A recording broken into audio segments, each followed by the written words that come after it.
నాకు ఇంకా గమ్మత్ అనిపించింది ఆయన అధ్యక్ష ఆయన ఏమైనా స్వాతంత్ర ఉద్యమం చేసి జైలుకి పోయింది అధ్యక్ష ఏం చేసిపోయింది అధ్యక్ష జైలుకి ఆయన పెద్ద సానుభూతి మేము పోలేదా జైలుకి వరంగల్ జైలుకి నేను కూడా పోయిన తెలంగాణ ఉద్యమంలో ఎస్ ఉన్నాం అక్కడ బరాబర్ ఉన్నాం మీరెందుకు పోయినరంటే నేను అడుగుతున్నా ఈరోజు ఎస్ మీ ఇంటికి ఇవ్వాలని జూబ్లీహిల్స్ ప్యాలెస్ మీదకి ప్రైవేట్ డ్రోన్ పంపితే ఊకుంటావా ఆడ నీ బిడ్డనో నీ వైఫో ఉంటే వాళ్ళని ఇష్టం ఉన్నట్టు ఫోటోలు తీస్తే ఊకుంటావా ఎవరి ఇళ్లలో పడతా వాళ్ళ ఇళ్ళ దొరబడతా నా ఇష్టం ఉన్నట్టు చేస్తా అరాచకం చేస్తా అంటే ఊకుంటారా అధ్యక్ష ఇది పద్ధతేనా అధ్యక్ష అంటే మీ కాడికి వచ్చేవరకే కుటుంబాలు మీ కాడికి వరకు వచ్చేవరకే భార్య పిల్లలు వేరే వాళ్ళకి లేరా అధ్యక్ష భార్య పిల్లలు మీరు ఆనాడు ఇష్టం ఉన్నట్టు మాట్లాడినప్పుడు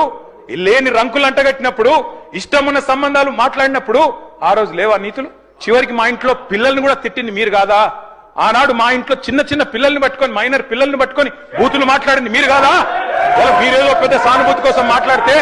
ఏం పని చేసిపోయినా మీరు జైలు అయినా నేను అడుగుతున్నా ముఖ్యమంత్రి గారు నేను అడుగుతున్నా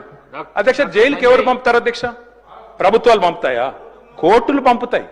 కోర్టులో మీరు ఛాలెంజ్ చేసినారు నన్ను రిమాండ్కి పంపొద్దు అని మీ లాయర్లు అడిగినారు కోర్టు కాదు మీరు జైలుకే పోవాలని చెప్పింది మేమేం చేస్తాం దానికి రిమాండ్కు పంపేది మేం కాదు సార్ మీరు కాదు ముఖ్యమంత్రి గారు హుంకరిస్తున్నారు నేను అనుకుంటే అక్కడ ఎవరు మిగిలరు నువ్వు ఏమనుకున్నా ఏం ఫరక్ పడదు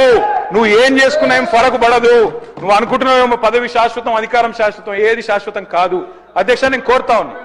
ముఖ్యమంత్రికి అపరిమితమైన అధికారాలు ఉండవు ముఖ్యమంత్రికి అపరిమితమైన అధికారాలు ఉండవు ఎవరిని పడితే వారిని జైలుకు పంపే అధికారం ఉండదు కోర్టులకు ఉంటది